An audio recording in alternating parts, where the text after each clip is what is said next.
Hi, welcome back to the channel. Gave it a little thought, and today I want to cover Christianity and globalism. But first we need to look at a little bit of history. And some of this stuff you're probably already going to be aware of. But for those of you that aren't, maybe this is something new you should be aware of. And for those of us who already know this, sometimes being reminded or having our memory refreshed helps us to see the picture better. In the first book of Genesis, we learned about mankind after the Great Flood, and the occupants of the boat were really instructed to spread out on the earth and to multiply. And at this time in history, mankind all spoke the same language. And eventually Nimrod was born. And he was considered a mighty hunter of a man, and he craved power. And we have people like that today in leadership. And Babel was the beginning of his kingdoms. He made up his mind that, and then he convinced the people to agree with him and to follow him, to build a tower there that was high enough to reach the heavens. And this, if you think about it, was in direct defiance to what God had instructed them to do. The people had been instructed by God to fill the earth, but they wouldn't scatter peacefully or quietly to be of no importance. They were determined to make a name for themselves. Sound familiar? Lest they be scattered abroad upon the whole face of the earth.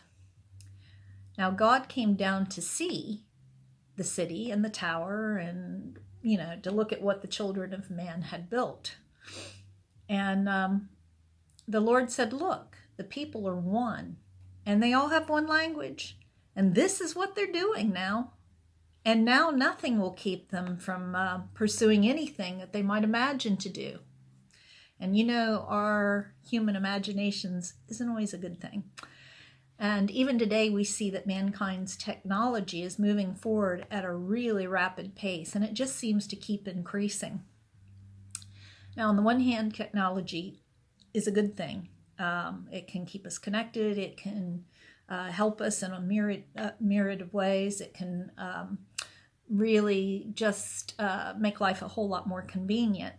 However, we also know that technology can be used for evil purposes, and it often is, eventually, even to gain power and control over people. And we might think of that in the way that, we're being kind of monitored on Facebook and, Twitter and even our emails. But anyway, back to Nimrod and Babel. God confused their language so that they could not understand each other. And then God scattered them abroad upon the face of the earth, and they left off building the city. Basically, God tells them to do something, they rebel, so he does it for them. Now today, there's a lot of talk about division and unity, and the division that we see, especially politically, has become quite ugly.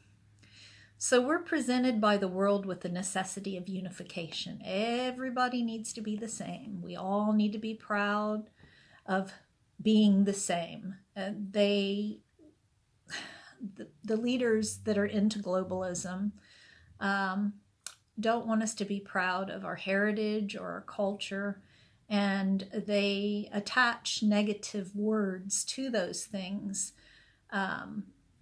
For instance, racism. If you want to hold on to your culture, you must be a racist because you aren't prepared to give it all up so that we can all be unified under the same kind of global government. Anyways, Christians, a spirit of unity is a good thing. But a worldly global unity in the hands of mankind is not the same as unity with God. And I want to show you some examples of how mankind even mocks God. Now here we have the Tower of Babel. On the left is the Tower of Babel as depicted by a painter. And the Tower of Louise Weiss building although it looks unfinished, was designed with the express purpose of resembling the Tower of Babel. I also want you to notice that the stars are shown as inverted pentagrams, which is an occult symbol for Satan. That is a poster that was made for the EU.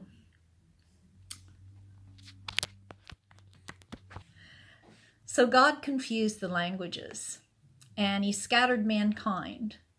But this poster for Europe has a slogan that basically mocks God. It says, Europe, many tongues, one voice. In other words, we won't be separated. We won't be divided. Now, I want to show you another picture. This is an illustration of one of the buildings of the European Parliament in Strasbourg, France. And this is the Louise Weiss building, which really looks a lot like the Tower of Babel. Here we go. Okay, so we can see that they pretty much did this to depict the Tower of Babel. So we're going back to unfinished business, which isn't necessarily good unfinished business. So now I want to remind you, who is the prince of this world? We know that it's our adversary, the devil, and that this world is not our home, and that a lot of the evil and the things that we're seeing taking place is to do with spiritual battle going on. Our home is with the Lord in heaven. We are children of God, and we are one with Christ. Without Christ, we're simply ethnic groups of various peoples. In Psalm 2, we read, "The nations rage, the peoples imagine a vain thing. The kings of the earth and the rulers would break the people of God and his anointed." But this rising only brings in wrath and displeasure, against which all resistance will be vain. And even though we know that the time is coming, and I think it's spoken of in Daniel, when mankind is going to try to be unified, but it's not going to work. And eventually Christ will return. And there will be unity at that point, but not before.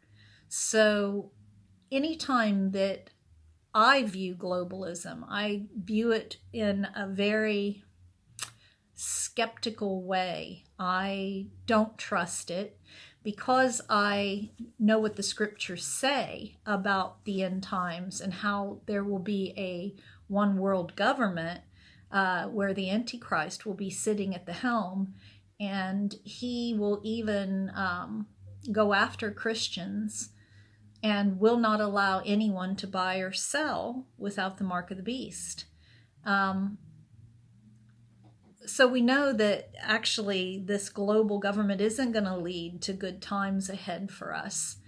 The only people that will probably benefit from it are people who don't care about God and just they're happy to fall down and worship anyone or anything as long as they get the things that they want in this life, because they only see this life as being important and they don't consider that they're going to be standing before God and answering to him for their sin and for the rejection of Jesus Christ.